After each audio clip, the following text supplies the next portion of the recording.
Okay, so let's come on to the last of these Yes. events, the 1993 election. Yes. Tell me what happened there, because this is the point at which the military exit Yes. Nigerian politics. Well, June 12th, the word watershed is used ad nauseum about the June 12 elections, but then it's what it is. It's in very simple terms. Chief MK Abiola contested elections which had been organized as part of the Third Republic. This was the big General Babangida's magnum opus. Organizing free and fair elections. And I was here. I actually covered events of the elections, and Chief MK Abiola led an incredible campaign. By Nigerian standards at the time, because things have actually moved on since then, and that did seem to have an incredible mass national popular appeal. One thing is for certain.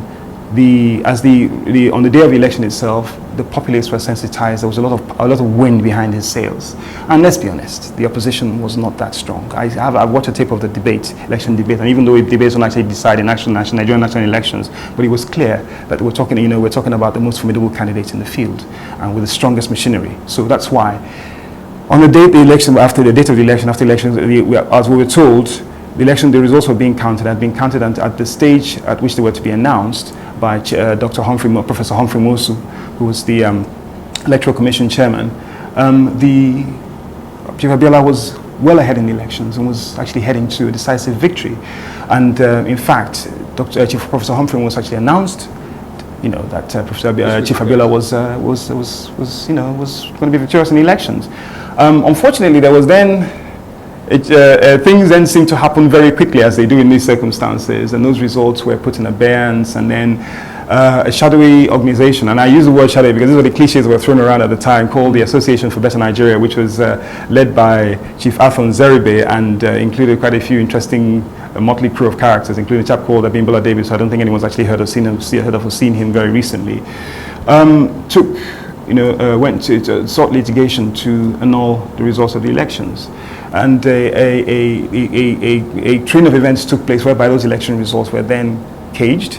And in fact, there's actually rumor, as opposed to clear evidence, that Professor Humphrey Mosu was probably cautioned for his having jumped the gun that had not been set for him, that had been set for him by those who appointed him. Yeah. And the result was that there was an impasse, in which Chief Abiola, the populace knew, or at least were of the view, based on the official announcement by Professor Humphrey Mosu, that Chief Abiola won the elections.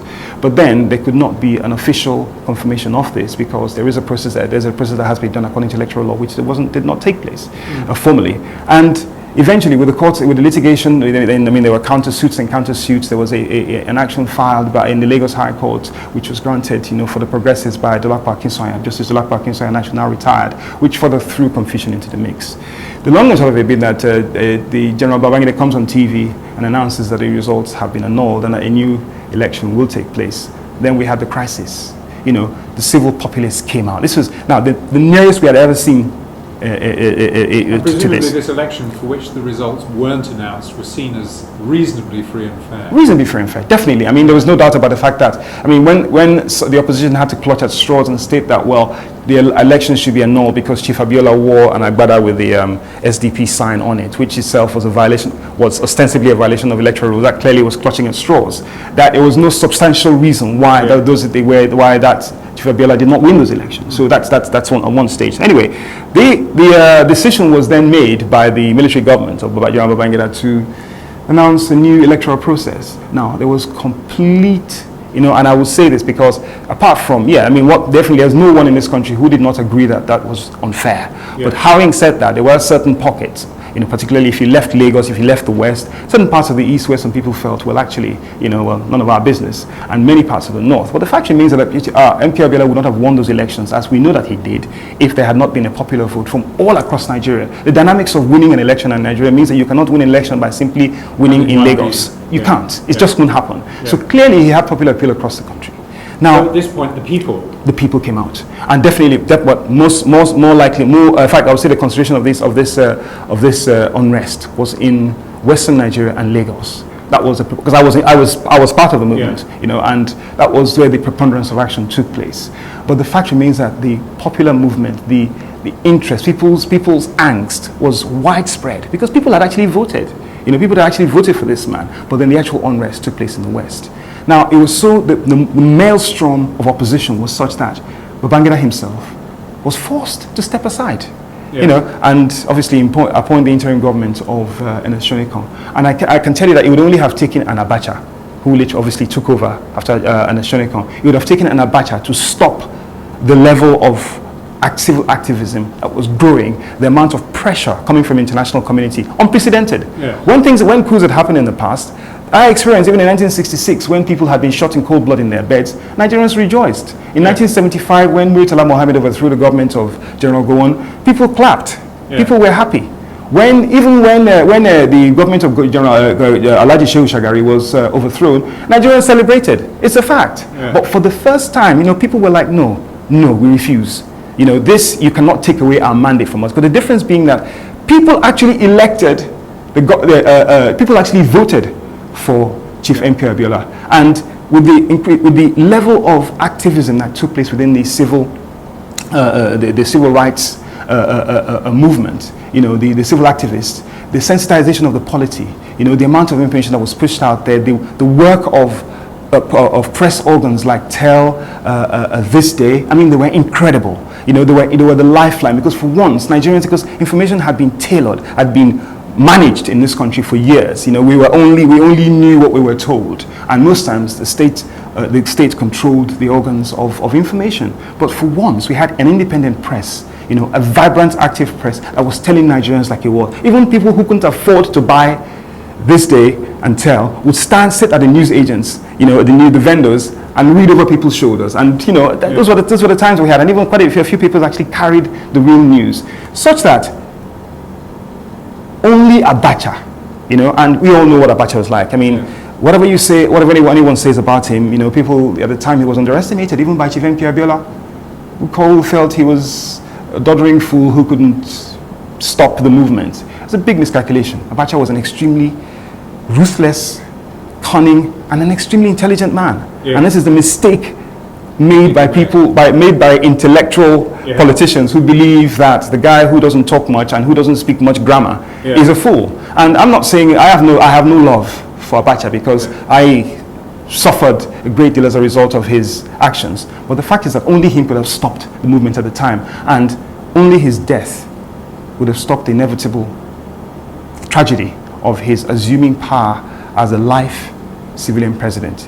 And that is all I can say. And the fact is that after that, even, I guess, the measure of cruelty that he meted out on Nigerians was such that Nigerians themselves now saw the unraveling of the military. We was no longer the savior. They weren't the messiahs and the saviors that they have been touted to be. We had, as I said before, we had seen the breeze had blown the chicken's feathers off, and we had seen all the evidence of its iniquity. We were no longer, as far as we're concerned, these are not messiahs. And so that when the people elected a civilian government in 1999, it was our choice. Whether he was a saint or a sinner is irrelevant. It was our choice. When Nigerian people elected President Goodluck Jonathan in 2011, whether he was good or bad, he was our choice. We actually felt that our choice mattered. Now, because we have exercised our choice, it would be extremely difficult for somebody to put on a peak cap and go back and point a gun at us and say, it would be extremely difficult. Fine, they may take over.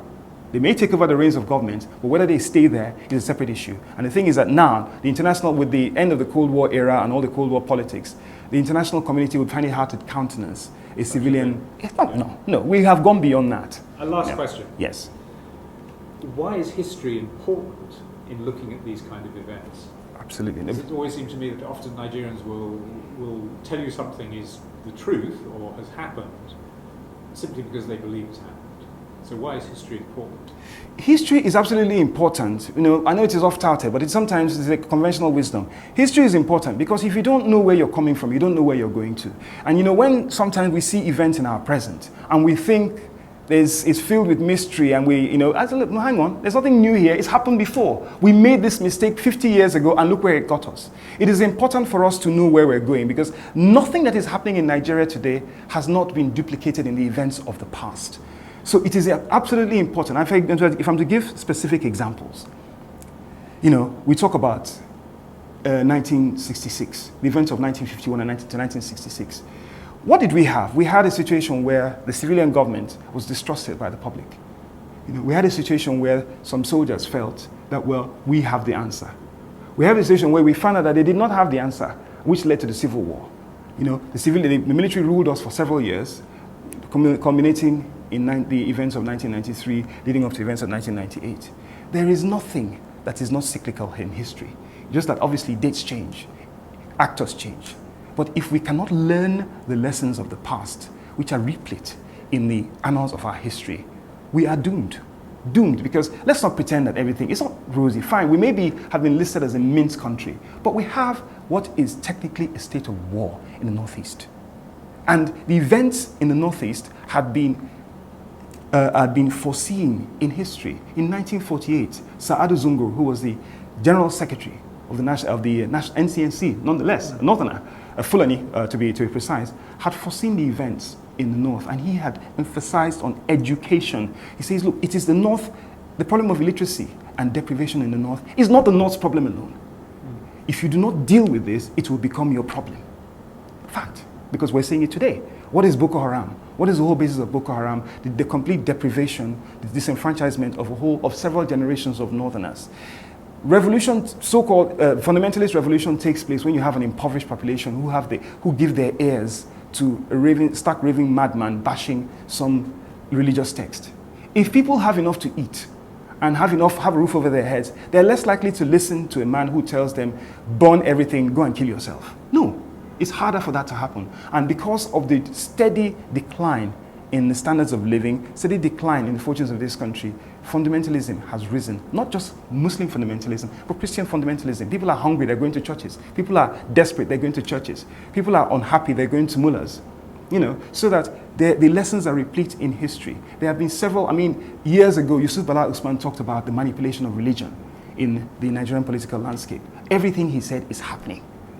So in summary, without over stressing the point, there have been lessons in our history which are clear. And it is up to us to seek for those lessons. Sadly, Nigeria's history is being tainted by the fact that for every single fact or line in the fact sheet, there are 3 different accounts by 3 different actors with 3 different vested interests.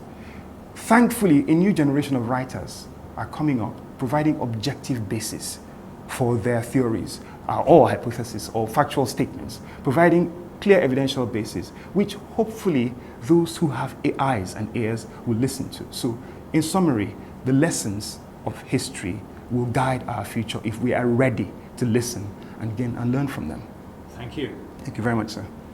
Great. I hope that went.